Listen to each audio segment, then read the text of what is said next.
mesmo para falar, hein? Vamos ver.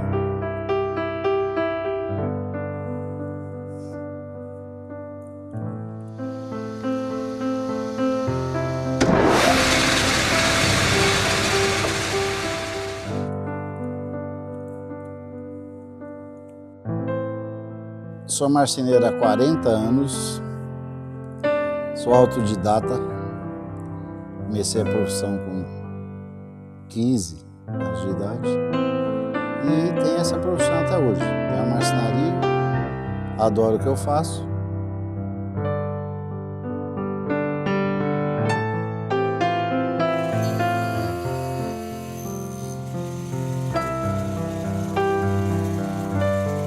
O equipamento ele favorece muito o trabalho artesanal, porém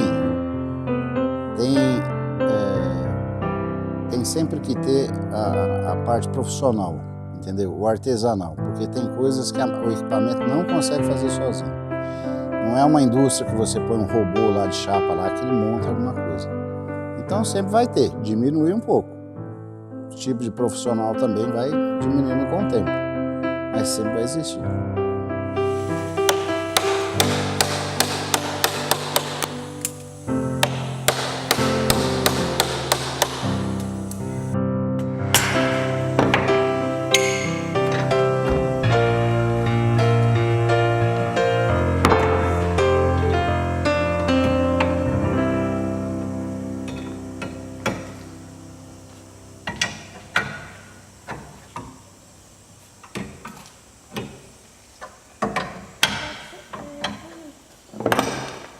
É assim, ó, tudo que merece ser feito, merece ser bem feito. É difícil especificar? Tem trabalho que eu gosto mais de fazer do que outros. Principalmente trabalhar com madeira maciça mesmo, entendeu? Porque a madeira maciça, ela exige mais exatamente isso aí, a parte artesanal e a qualidade da mão de obra. Então isso é fundamental. Evidentemente que tem trabalho mais prazeroso que outros, mas eu já fiz tantos que é difícil até especificar.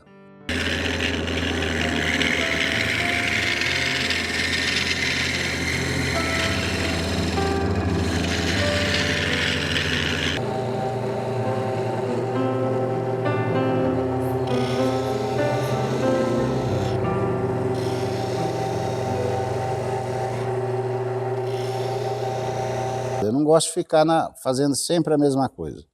Qualquer coisa que apareça é diferente, a gente quebra a cabeça, mas faz e sai. Isso que é prazeroso, que não fica muito na rotina. Tem móveis que eu fiz aí, mesa, cadeira e outros tipos de móveis já com 40 anos. Na verdade, eu devia fazer aquilo para durar 5, como o pessoal faz hoje. Mas está lá durando até hoje, então a gente tenta fazer isso aí. E meu pai já trabalhava com essas coisas, então você já sempre tem uma tendência. Como meu irmão começou a trabalhar com isso também, eu fui ser ajudante dele e de lá toquei. É uma coisa que a gente aprende e não deixa mais.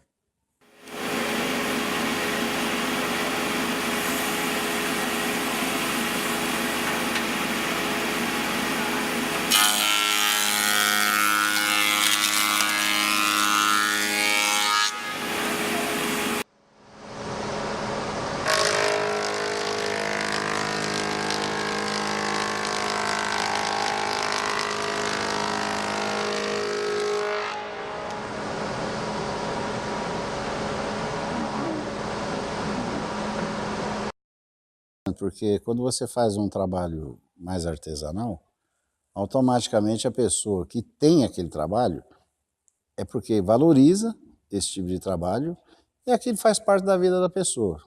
Às vezes eu tenho um móvel aí que eu fiz para criança que hoje está servindo para filho e até para neto.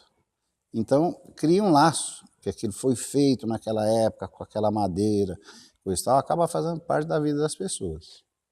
Teve épocas da minha vida que eu fazia muito berço, cômoda, coisas para recém-nascido. Tanto fazia para a loja como para cliente. Como era projeto, tudo individual, nunca é um igual ao outro, então teve uma época que eu fiz isso aí muito. Eu praticamente me especializei nisso. entendeu? Junto com esse tipo de trabalho, eu fazia outras coisas.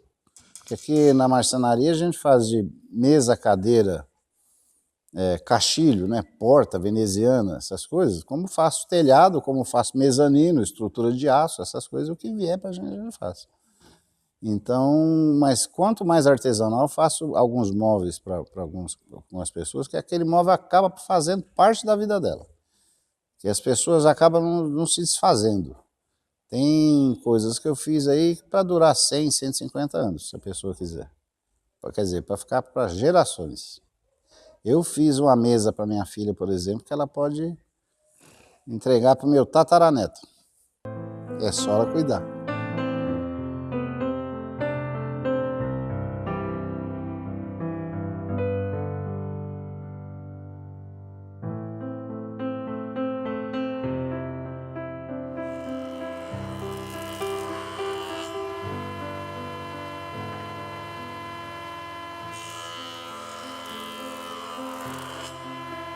O benefício pessoal que isso traz, porque automaticamente você tem que ter um dom para mexer com as mãos. Claro que você tem que raciocinar, tem que fazer isso aí. Tudo ao mesmo tempo. Então é uma coisa assim que já vem de você mesmo, você acaba adquirindo essa habilidade e isso faz parte da tua vida. Você não consegue mais desvincular disso aí. Eu já tentei, já parei de trabalhar com marcenaria, tive outras profissões, a gente acaba voltando, porque tem mais facilidade de fazer certas coisas, talvez que outras pessoas, como outros, né? Então faz parte da vida da gente isso aí. Ou morrer sempre lixando uma madeirinha, fazendo alguma coisa, porque é o que eu sei fazer, é o que eu gosto. É o que me dá prazer.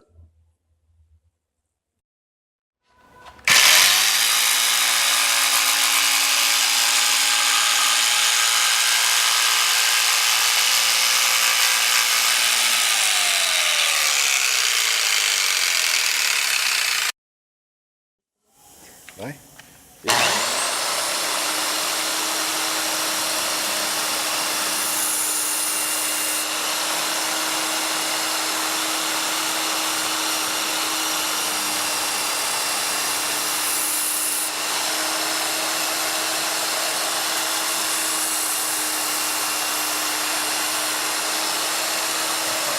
Então, eu, por exemplo, no final do ano passado, eu fui numa fazenda, onde tem os primos meus lá, meu pai fez alguns móveis. Há 80 anos atrás, mesa de bálsamo, umas coisas assim que está em perfeito estado. Isso lá na roça, chão de terra, entendeu? É uma coisa assim, eu fiquei muito emocionado, porque o que meu pai fazia 80 anos atrás, estou fazendo agora. Eu convivi muito pouco com meu pai, praticamente não aprendi muito com ele, mas devo ter herdado esse dom dele. Bálsamo é madeira extinta praticamente, fazia carro de boi, meu pai fazia. Tentei roubar uma mesa lá, que estão cortando porco em cima da mesa. E o meu tio não quer me dar nem a pau, meu primo. Ele fez pra sogra, pra minha avó, mãe da minha mãe. Ele fez um negócio de coar café assim, ó. Sabe aquele coador? De madeira? De madeira, tá do mesmo jeito. Fazia naquele tempo, não formou. Tentei, falei, te dou um novo. Não, falei, mas ainda vai convencer ele. Não faço nada por fazer. Às vezes o cliente quer algum serviço mais ou menos, não dá para fazer mais ou menos. Ou a gente faz para valer, faz com coração, faz bem feito, ou é melhor nem fazer. Então eu sempre deixo claro isso aí para os meus clientes. Não dá para fazer nada mais ou menos.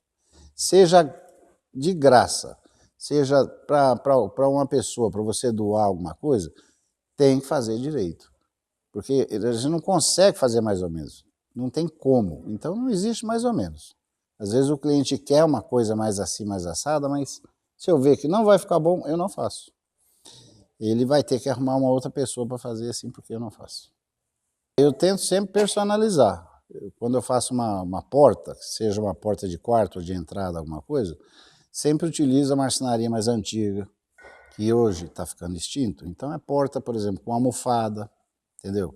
Você faz uma esquadrilha, faz como se fosse antigamente mesmo, de madeira maciça, nada de folha, nada disso. Eu faço maciço mesmo, que é para ficar com a qualidade elevadíssima. Que isso hoje em dia, infelizmente, está se perdendo no ramo da marcenaria. Mas como eu tenho equipamento para fazer isso aí, sei fazer, eu sempre faço dessa maneira.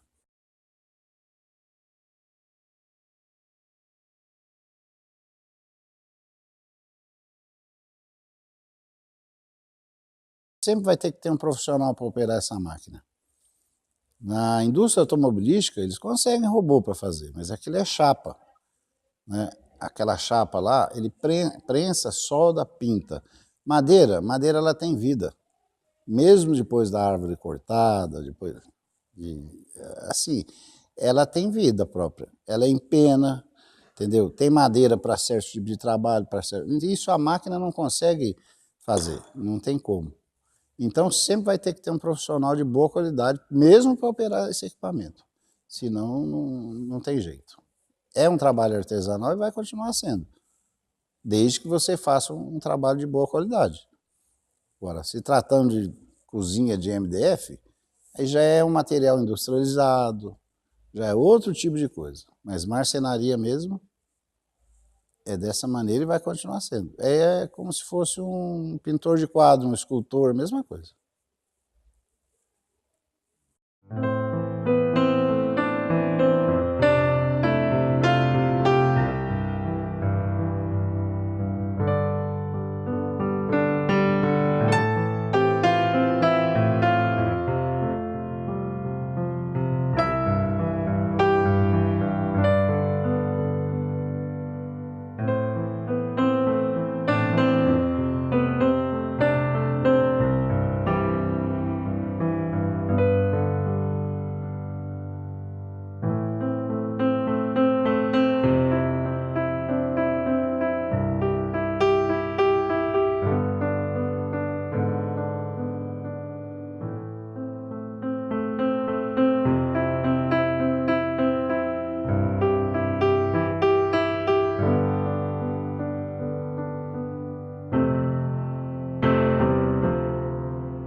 Meu nome é Fábio Tomás, sou artista plástico já há 10 anos e venho desenvolvendo a técnica ao longo desse período.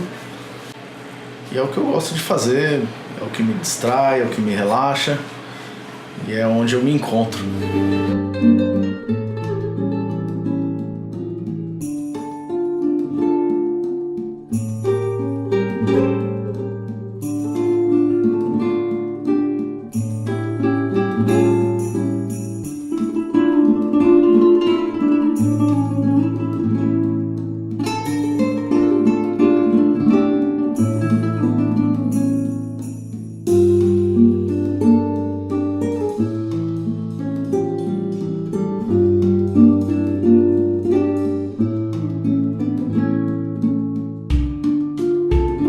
Tem um pouco de dom envolvido e tem a referência da minha mãe, né? Minha mãe era artista da casa.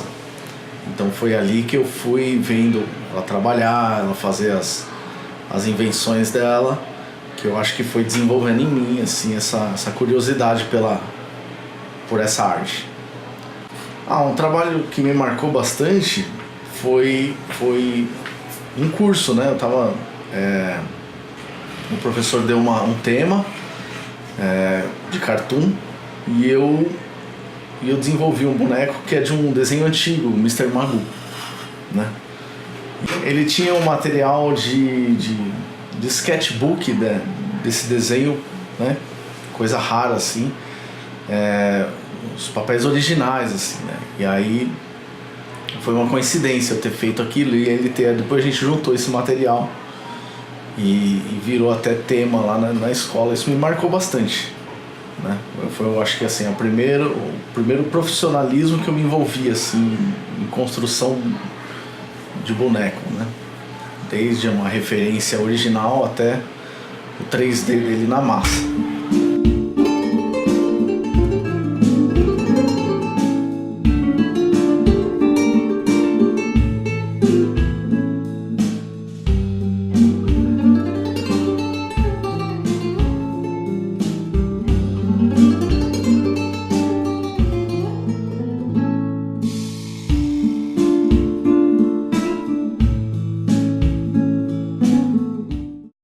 Assim, eu comecei sem ver o lado profissional da coisa, a venda final do produto, né?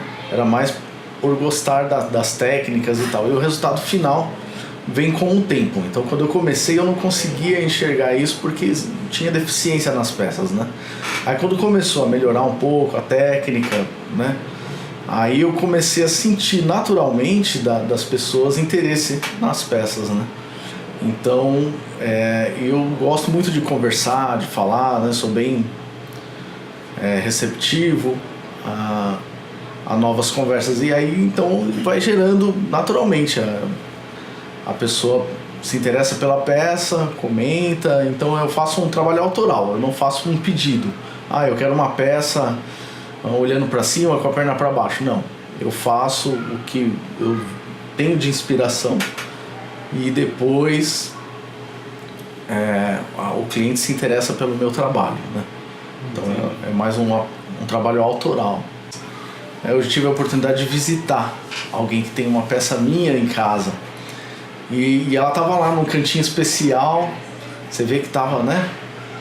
Tava em destaque até, e aí isso que dá a sensação de prazer maior, né? De saber que ela tá ali preenchendo um espaço da pessoa, do cenário, né? que ela vive. Eu acho que isso é mais legal, o que eu mais sinto assim, em satisfação. Não é a venda em si, mas a trajetória que ela vai seguir a partir dali.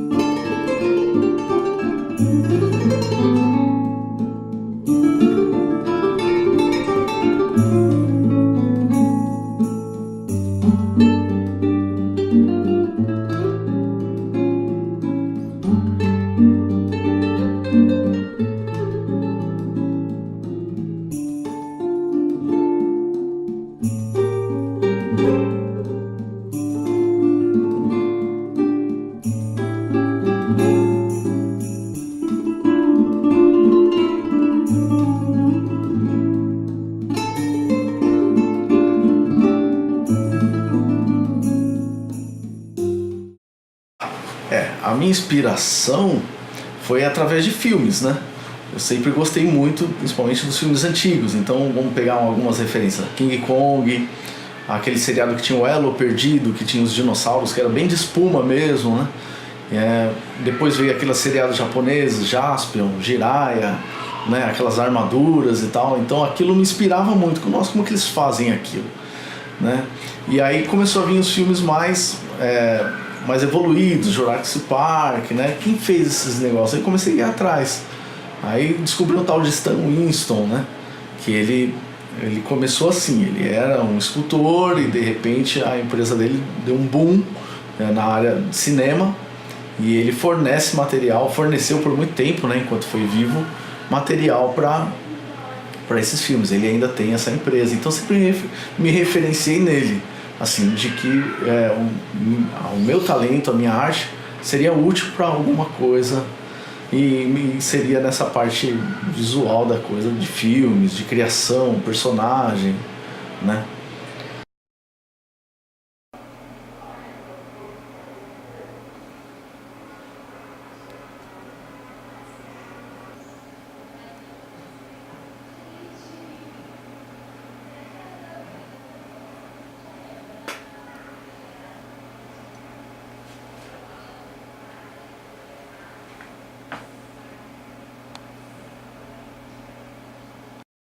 Até então o pessoal falava para mim, isso é um dom. E eu não entendia ao pé da letra, né, o que seria esse dom, né? A explicação da palavra é fácil, no dicionário a gente encontra. Mas, né, historicamente, o que seria o dom na vida de uma pessoa? E eu só fui perceber isso com o meu filho, né? Porque um dia eu peguei ele, sentamos junto, vamos desenhar, e ele falou, eu quero desenhar um desenho assim, assim, assado. Peguei uma referência para ele e deixei ele lá, saí de perto. Quando eu voltei, sem muita explicação da minha parte, ele estava desenhando aquilo muito bem. E foi aí que eu passei a entender o que é o dom, né? Porque você nasce um pouco com aquilo.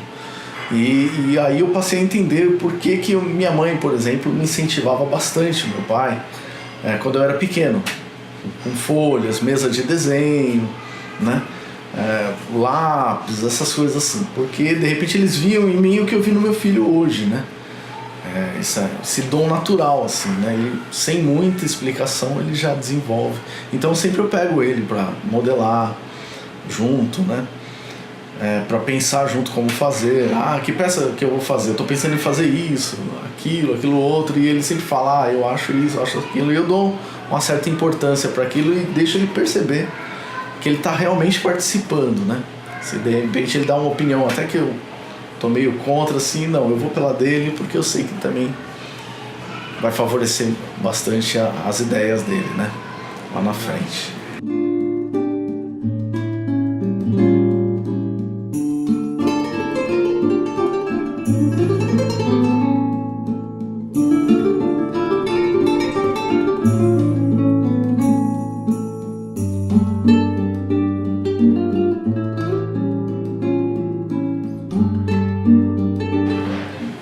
A parte digital colaborou muito para alta produção, né?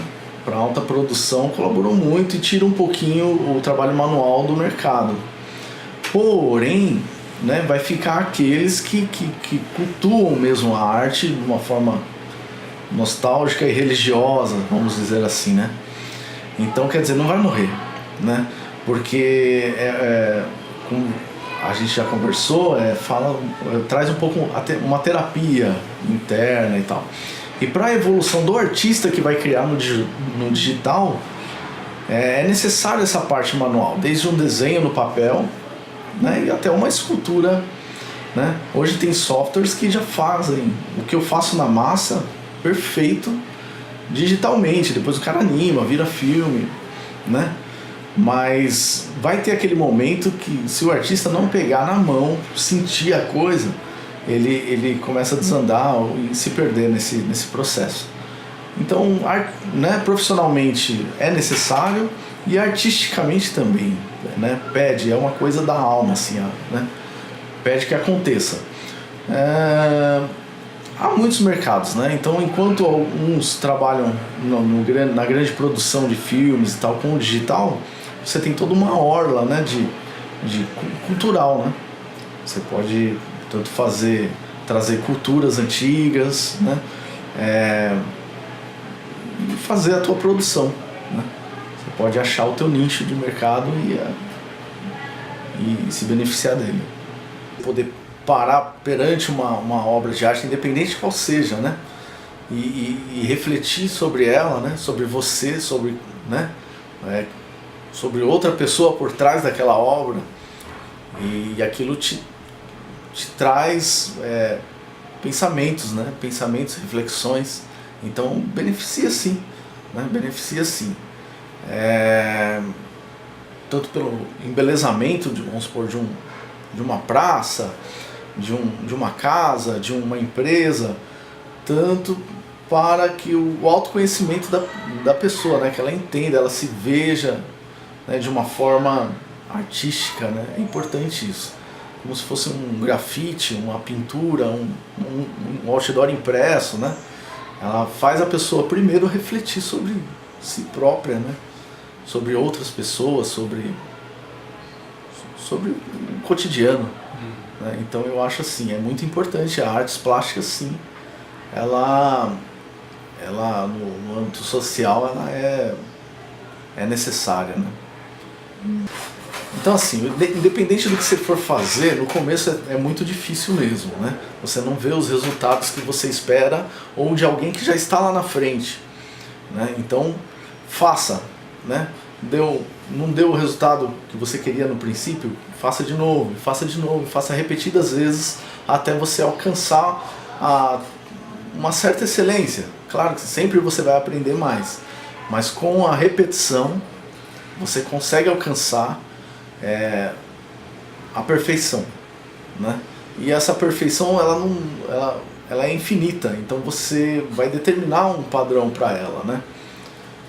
A partir daí você deixa de pensar em desistir de alguma coisa, porque você começa a visionar que se eu repetir aquilo várias vezes, aquilo vai ficar bom, vai melhorar e eu vou ter um resultado lá na frente. Então, se você quer fazer alguma coisa, faça, porém entenda que tem um processo até um êxito, né, de finalização de uma peça, de um produto. Faça várias vezes, repita, erre e teste materiais, né? Desperdiça tempo, joga tempo em cima desse material, porque vale a pena. No final você tem um resultado que você não acreditava no começo por causa das suas deficiências de treino.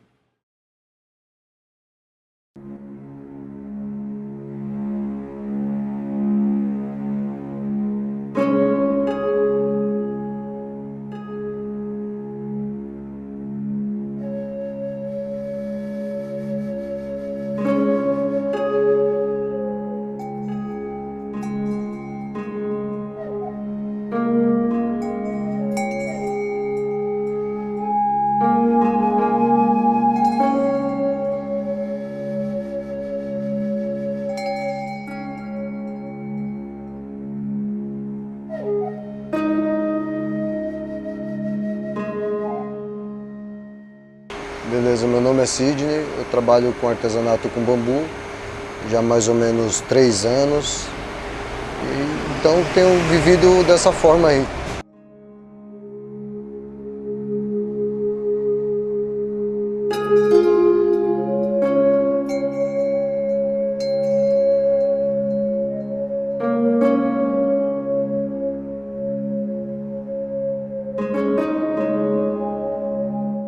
Então, realmente eu passei e vi um senhor que fazia esse tipo de arte, gostei, me interessei.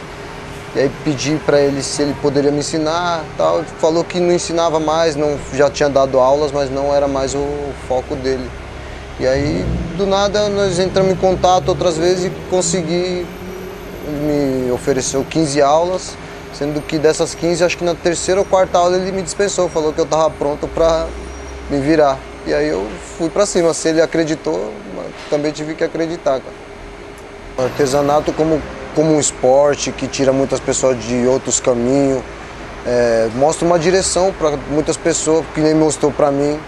Eu trabalhava com outra coisa, totalmente oposto, nada a ver assim com esse tipo de... Eu trabalhava empregado numa rede de pet shop, então mudei totalmente. Comecei a fazer isso, comecei a pendurar alguns na minha garagem para mim mesmo. E o pessoal começou a bater lá para perguntar se era para venda. E aí começou, daí eu vi um bom negócio. Mas inicialmente era para fazer os meus móveis, as minhas paradas para minha casa mesmo. E aí foi passando, acabou virando... Daí eu não tenho, falar a verdade agora, não tenho assim Tá indo, tô deixando me levar. O que eu vou aprendendo, cada desafio que as pessoas lançam, eu tô fazendo aí.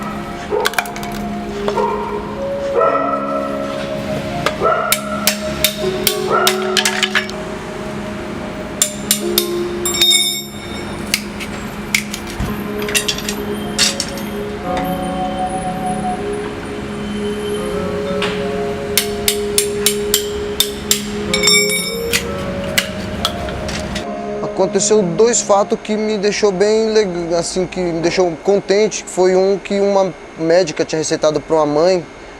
Era um negócio assim, nós fizemos com bambu, porém outro tipo de trabalho, um filtro do sonho. E o outro foi um trabalho também com bambu, que foi para um rapaz, ele gastava em torno de 200 e poucos reais por mês com remédio para a esposa dele dormir.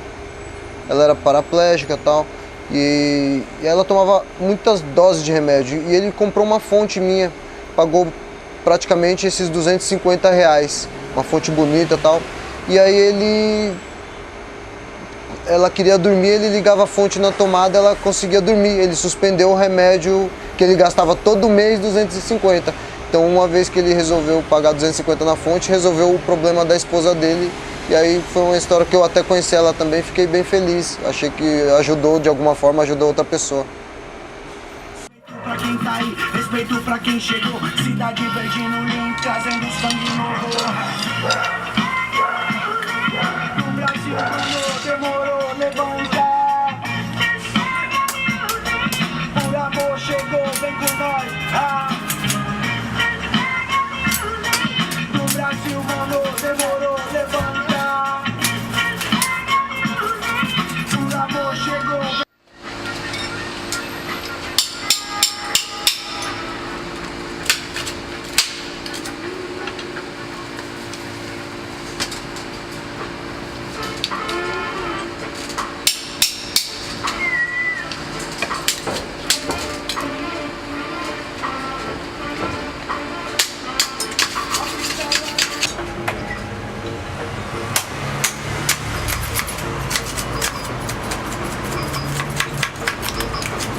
Então, assim, minha esposa trabalha aqui próximo, meus filhos estudam próximo, a gente agora está morando um pouco longe daqui. Porém, por esse motivo e a gente saber mais ou menos o horário de trânsito, essas coisas, a gente fica praticamente a nossa casa é aqui. A gente mora aqui, come aqui, vai ali, só vai para casa para dormir e voltar novamente no dia seguinte. Mas basicamente é a relação de uma casa normal. Porém, aqui é onde eu tenho que fazer minhas peças e ao mesmo tempo educar meus filhos. Tenho todo um espaço aqui para eles estudar, brincar, estudar, se precisar aqui uma internet. Tudo nós temos aqui praticamente é nossa casa mesmo. Então, assim, é uma relação normal de uma casa, de uma família mesmo. E o ideal é esse, e o ponto que eu sempre lutei era para mim ver meus filhos crescer, porque o primeiro mais velho, meio que eu saía, eu trabalhava, vamos dizer, eu costumo falar que pro sistema, porque eles fazem a gente trabalhar tantas horas, perde mais tantas horas no trânsito, no ônibus. Então, assim, eu saí, dei um beijo de manhã no meu filho, que era um bebê, falei, vou trabalhar. Quando eu voltei à noite, ele já estava com a namorada sentada praticamente no sofá. Quando eu olhei, ele foi assim, ele já estava grande. Então, assim, tudo que esse trabalho me trouxe também foi o fato de eu ver meus outros dois crescer assim, ó, centímetro por centímetro, cada degrau, e eu poder acompanhar. Isso é uma grande vantagem para mim.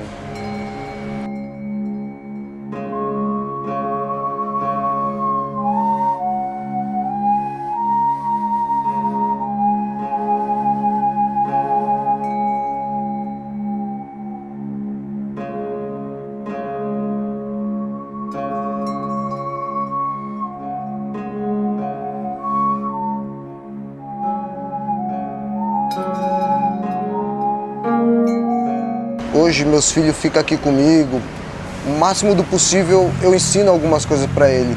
Já recebi algumas ameaças de conselho tutelar, respeito de não poder... Que no meu caso eu vejo um crime, um pai pegar um celular e entregar na mão de um filho e deixar ele ali o dia inteiro. Ah, ele está assistindo um desenho, ele está assistindo isso. Meu filho está fazendo alguma coisa, esse moleque que está assistindo o celular, ele não vai saber bater um prego quando crescer. Meu filho ele vai saber furar um negócio, uma parede, o que ele precisar.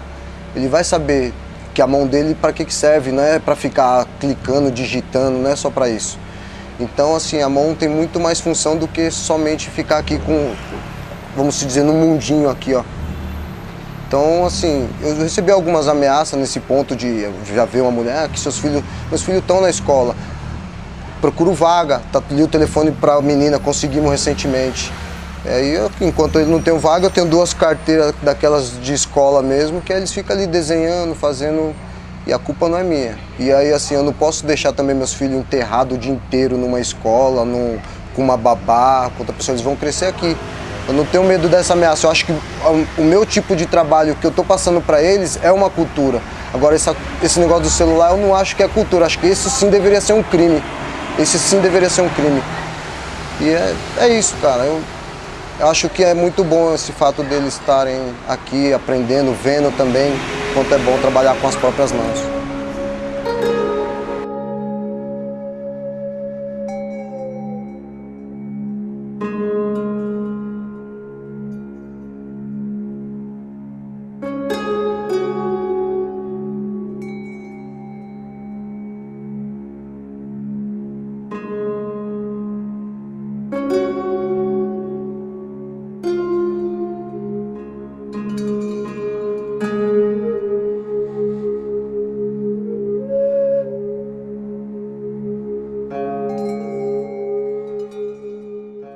Vamos usar as mãos para diversas formas de trabalho e saiba que tudo tem uma saída para a gente driblar o sistema aí, trabalhar com a própria mão, criar alguma coisa. A gente só precisa se desapegar desse consumismo, coisas industrializadas e trabalhar mais com as mãos mesmo, que foi o que Deus nos deu para usar. Só isso mesmo.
Posso falar assim, meu nome é Nair Gonçalves da Silva, eu trabalho com costura, eu costuro, eu limpo casa, eu faço todo o serviço. Mas vou fazer 97 anos, dia 4 de agosto de 1920, tá bom? Assumir é se permitir ter prazer sem te ser.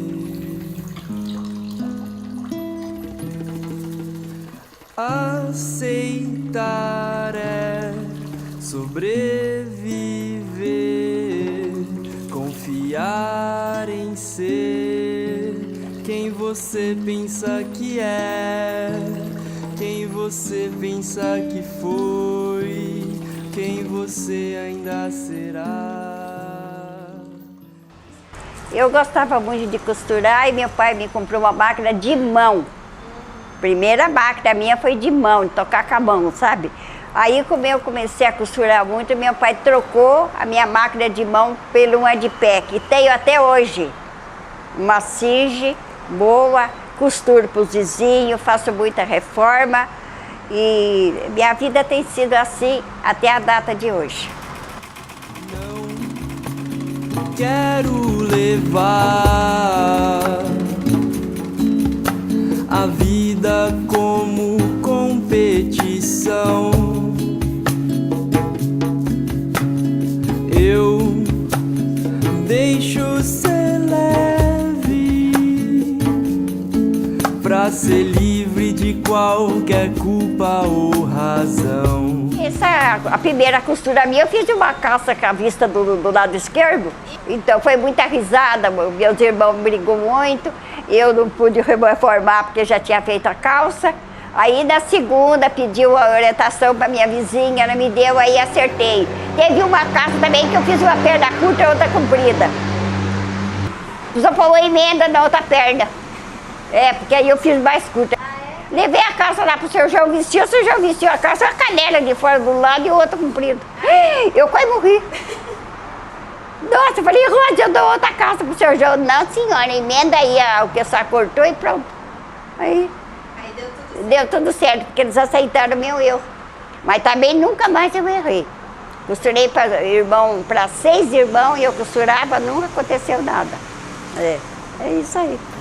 É só tentar se equilibrar entre o bem ou o mal. Difícil é tentar se equilibrar onde a ganância fala alto. Eu tô querendo, quando eu não costurar mais, eu não sei se as meninas, ninguém gosta de costurar, mas eu quero vender ela para uma pessoa que goste da minha máquina, porque é uma coisa que eu nunca esqueço. Morrendo tem que esquecer, né? Mas eu não quero esquecer. Porque eu gosto, nossa, essa máquina é um relíquio meu. Uma máquina dentro de casa é uma companhia para você, que tudo que você quer, você faz dela. Aprendi a costurar a calça dos meninos, que eram 7 irmãos que eu já te falei, nela, em máquina, de mão, mas era uma máquina de Sige de mão. Trocou nessa a mesma função. Tudo que eu falo que costura, tá costura pra mim. Essa semana eu me entreguei bastante costura aí. Eu não troco ela por máquina nenhuma, é essa aí. Só ela. E tem o ciúme dessa máquina. Ela não sai daquele cantinho ali, pode dizer que tá feio. Tem uma Ivete, que é minha filha, já falou pra mim, mãe, tira essa máquina da sala, põe na área. Eu falei, não, o lugar dela é aqui. Nunca mais falaram. Porque uma sala bem arrumadinha não quer uma máquina de costura no meio, você acha? Não, tem que aceitar ela ali.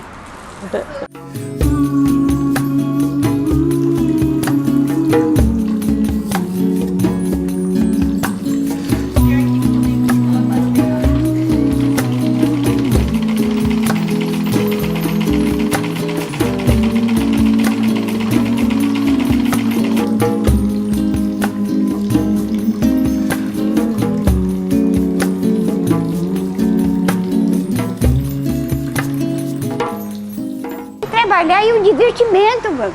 Você ficar chocando dentro de casa, fazendo o quê? Não, eu ia, o serviço leve, eu subia do mesmo jeito. Eu sou muito chorona. Tanto eu sou risonha como sou chorona. Se me contrariar em qualquer coisa, não fico com raiva, fico sentida.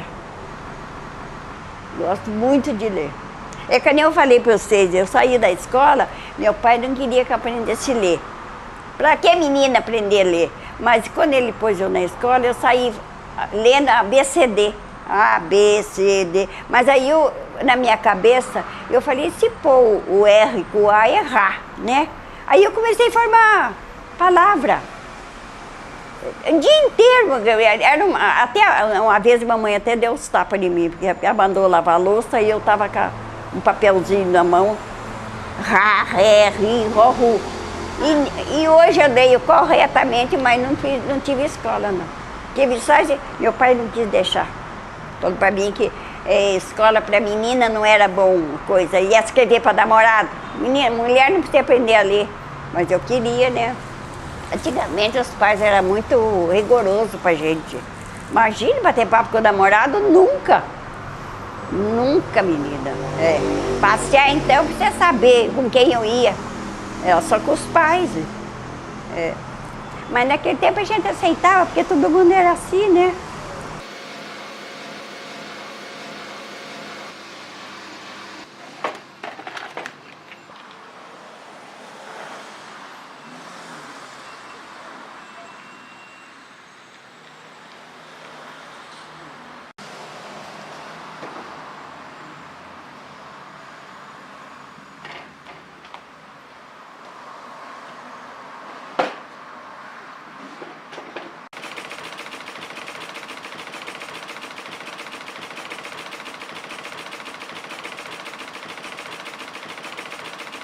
Tá muito difícil a vida, sabe? A gente estranha muito a vida. Tá chegando muita sabedoria no povo, eles estão desfazendo dos roceiros, né? Porque tem máquina para carpir, máquina para plantar, máquina para colher, não precisa de gente, né? Só dirigir aquela máquina, ele colhe arroz. Arroz tem máquina para colher arroz. Então, nessas alturas, quem depende de uma enxada não tem serviço. É isso aí. A gente vê isso aí. Mas o resto tá tudo bem. No pensamento, a costura nunca vai dar muito valor, sabe por quê? Porque ninguém não veste roupa sem costurar. Então, nessas alturas, a humanidade precisa da costura, né? Você vê uma loja tem costura para arrematar, costura para cortar, para apertar uma calça, ou encurtar uma calça, ou fazer uma camisa, tudo isso. Então isso acho que nunca acaba não, viu? Porque não tem outro jeito, porque vai fazer uma camisa colada, não pode, né? Eu acho, da minha pretensão, que isso aí nunca cai, não. Agora, o serviço de roça caiu muito, viu? Tirar leite. Quando que eu pensava que tinha máquina para tirar leite? Era na mão. Agora tem. Senta no banquinho, põe um balde debaixo do peito da vaca e eu tenho uma peça lá que põe sai tudo leite. Não precisa banho de camarada, né? Mas isso aí é ruim, sabe? Carpir, tem aquela máquina que carpe, que vai direitinha na rua, não precisa de gente sair com a enxada nas costas para carpir, você viu? Isso tudo é uma coisa que, como é que fala? Apertou muito quem é pobre, porque o pobre vive da roça, né? É isso aí. Mas também tem coisa da cidade que eu não sei fazer, né? Tem muita coisa que foi moderado o mundo, do jeito que está cada vez mais parecendo novidade, e a gente fica na mão. Quanta coisa que a minha filha às vezes fala assim, mãe, sabe o que está fazendo? Não, isso aí eu não sei. Eu não é do meu tempo, né? Agora eu lembrei de uma que você vai dar risada. Então, aquele tempo não tinha linha para costurar, não tinha nada, né? Aí, mas a galinha botava, era trocado um carreter de linha em troco de um ovo. Escuta bem, a galinha botava, a minha mãe falava assim, a galinha. Aí a galinha botou. Eu falei, vou trocar, vou levar o ovo, vou trocar em troco de linha. Eu trocava um ovo em troco de um carreter de linha. Eu não ia brincando com o ovo, não quebrava, eu não fazia linha, apanhava de chinelo, menina.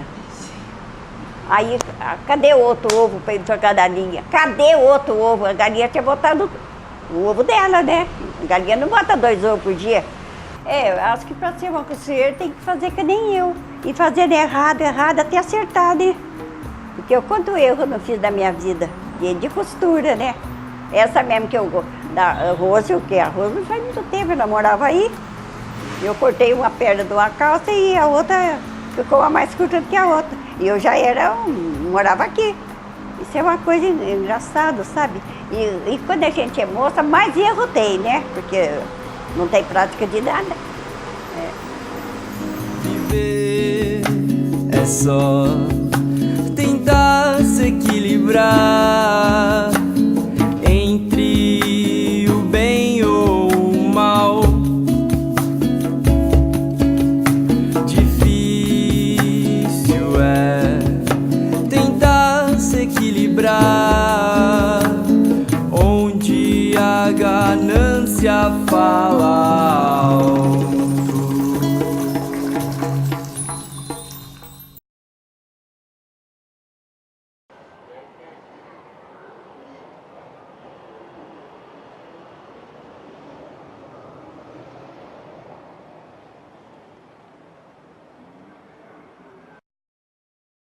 Gaveta. Por exemplo, se eu vou fazer a barba, eu pego o creme de barbear, pego a caixa de lâmina para colocar no aparelho.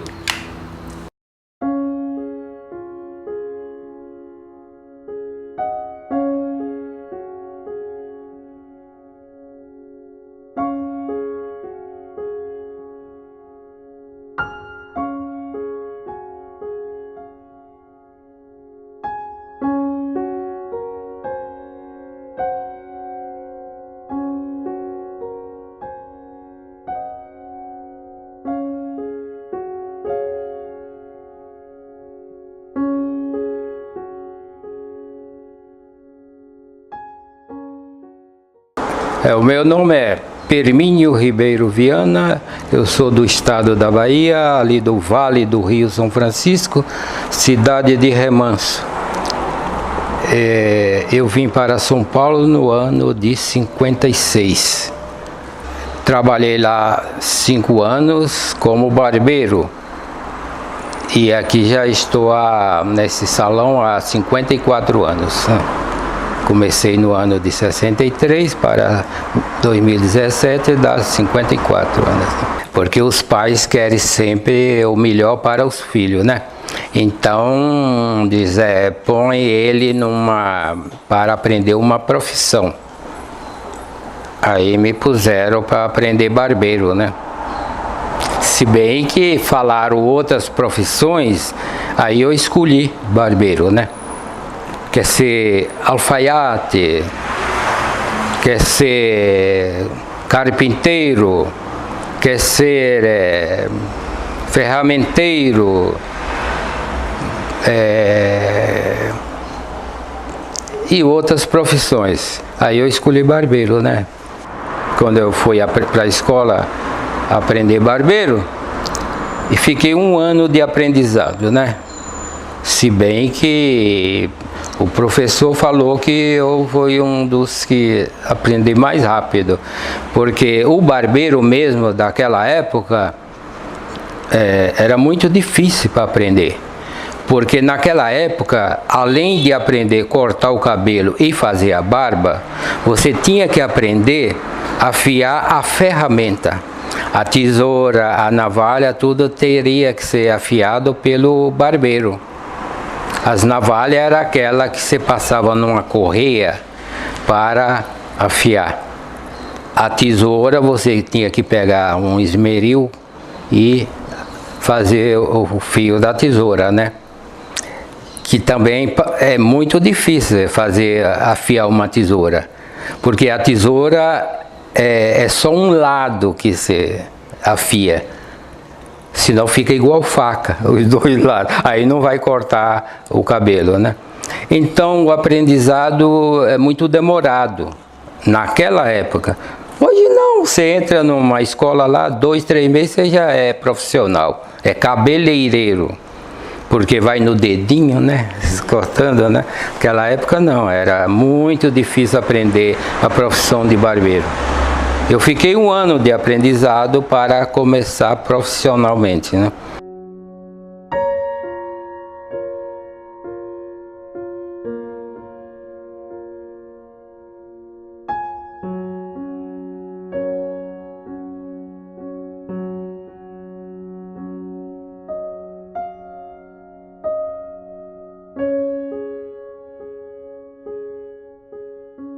Conforme vai trabalhando, você vai adquirindo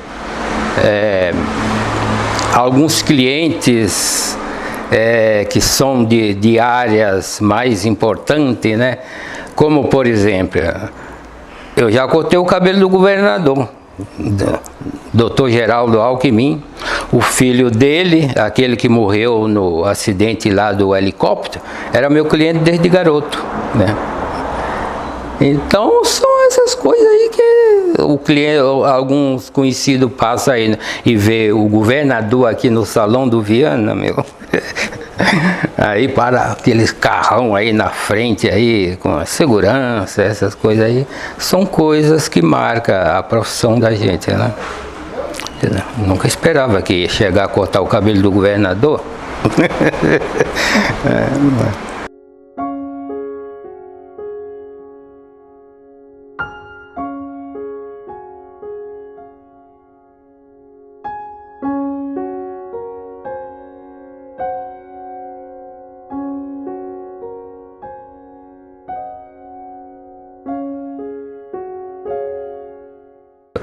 O cliente chega e quer cortar, ele explica lá a maneira dele e a gente entende diferente e corta um pouco a mais. Aí o cara fala um pouco alterado: "Uou, me deixou careca, pô, você cortou a mais, não era assim". Isso tem acontecido, né? Até hoje pode. Aí o cliente fala: não era para cortar tanto assim, né? Me deixou careca. Isso acontece né? O cliente falar isso aí. Menos clientes que já são clientes efetivos aí. Não, quando eu levanto, eu vou trabalhar, mas não assim especificamente diferente assim. Vou para trabalhar. Nem sei, porque no meu caso, como não é com hora marcada, nem sei quais são os clientes que vão aparecer, que vão vir aí, né?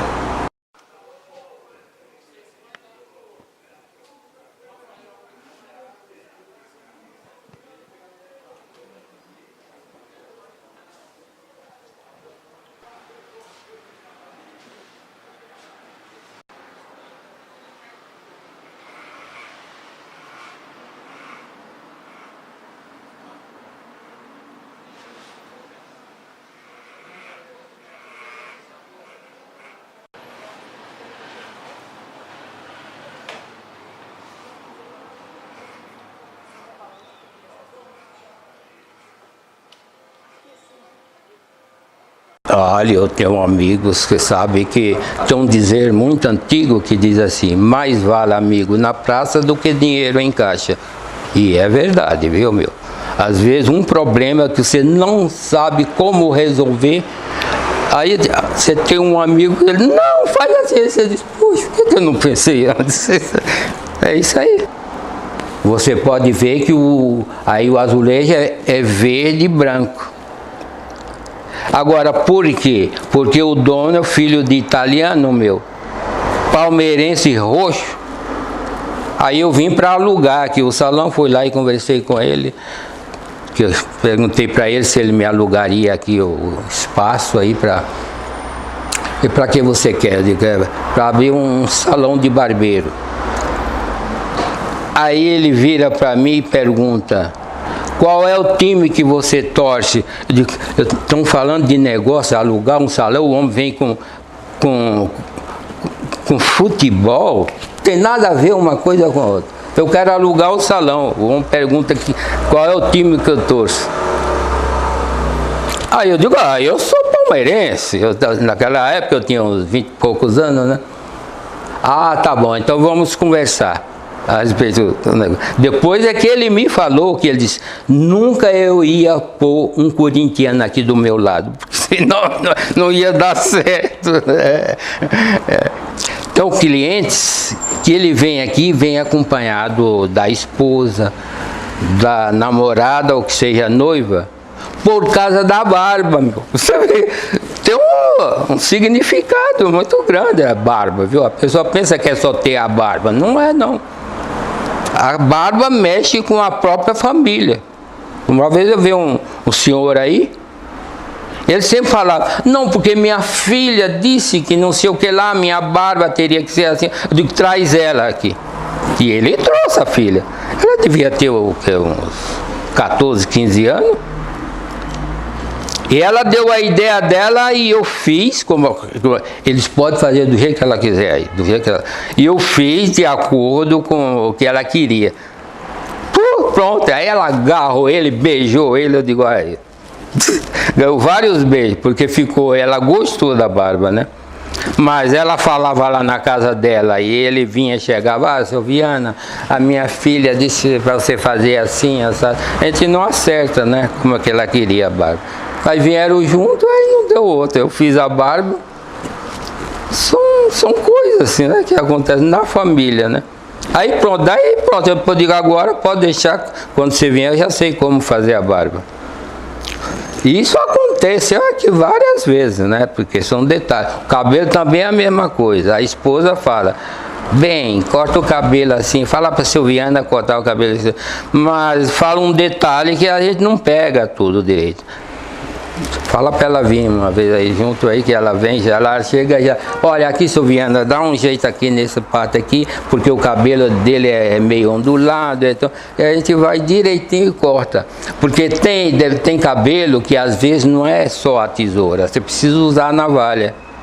Dá umas navalhadas, tirar aquelas ondas grandes que tem, para o cabelo alisar mais um pouco. Aí a gente descobre que era aquilo que ela queria. Tirar aquelas ondas que está marcando muito, né? E acerta. Isso tem muito, né? São detalhes, né?